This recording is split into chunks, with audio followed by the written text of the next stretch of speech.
भोले बाबा रो रहे, इधर ठाकुर जी राम जी रो रहे। वैद्य बुलाए गए, नब्ज देखने वाले बुलाए गए, नजर उतारी गई, कोई फर्क नहीं पड़ता है। रोते जा रहे, रोते जा रहे, रोते जा रहे। दीवारों से रोने की प्रतिध्वनि आने लगी। वशिष्ठ जी महाराज तक सूचना गई, गुरुदेव लाला रो रहा है, रोना बंद नहीं हो रहा है। वशिष्ठ जी ने आकर के देखा कि लाला तो चुप ही नहीं हो रहे। कौशल्या जी मैं तो पहले ही कह रहा था कि कोई पत्थर तोड़ नजर लगा के गई है, तुम्हें इसको हर किसी की गोदी में नहीं देना चाहिए था। अरे कोई भी आता सीधे दर्शन करने चला आता है, तुमने दर्शन करा दिया, किसी की भी नजर लग सकती, हमारे बस की बात नहीं। सरयू के किनारे बहुत अनेक महात्मा बैठे हुए हैं, किसी को बुलवा के देखो, हो सकता कोई नजर उतारना जानता है। मैया ने दो सेवकों को बुलाया और कहा कि भैया जाओ, मेरा लाला ठीक होना चाहिए। जो भी सरयू के किनारे अच्छा बुजुर्ग महात्मा मिल जाए उससे पहले बूझना, और बूझ कर यदि नजर वजर उतारना जानता है उसे बुला लिया तुरंत। अयोध्या से दो सेवक गए सरयू के किनारे, कुटिया कुटिया घूमते रहे। अब धीरे धीरे धीरे धीरे बूझते बूझते शिव जी की कुटिया में पहुंच गए। बाबा राम राम, भैया राम राम। अरे बाबा क्या करते हो? भोले बाबा ने कहा कि भैया बस यही जन्मपत्री आदि बनाते हैं। बोले बाबा आपका नाम क्या है? अब भोले बाबा एकदम हक बक बोले, एकदम क्या नाम? तो मेरा सदाशिव जोगी, मेरा नाम सदाशिव जोगी। बोले बाबा आपका सदाशिव जोगी नाम है, कुछ और भी नाम है? बस लोग बाग कभी कभी मुझे जो है शंकर भी कह दिया करते हैं। मेन काम क्या है? भोले बाबा कहते हैं भैया जन्मपत्री बनाता हूँ, पुरोहिताई पंडिताई करता हूँ। अच्छा बाबा ये बताओ या कुछ नजर आदि उतारना भी जानते हो? अरे भैया पक्का काम तो मेरा नजर ही उतारना है।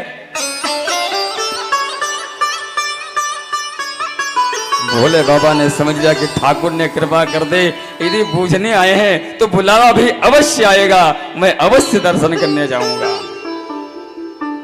अब सेवक इतना सुन करके सेवक आगे आगे दौड़ते जा रहे, दौड़ते जा रहे, दौड़ते।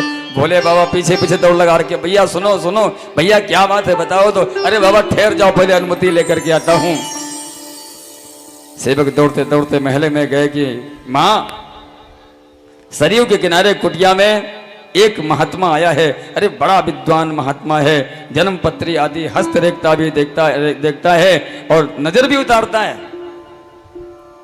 मैया ने कहा कि जाओ शीघ्र बुला करके लाओ, दक्षिणा तय मत करना, जो भी लेगा दे देंगे, मेरा लाला ठीक होना चाहिए।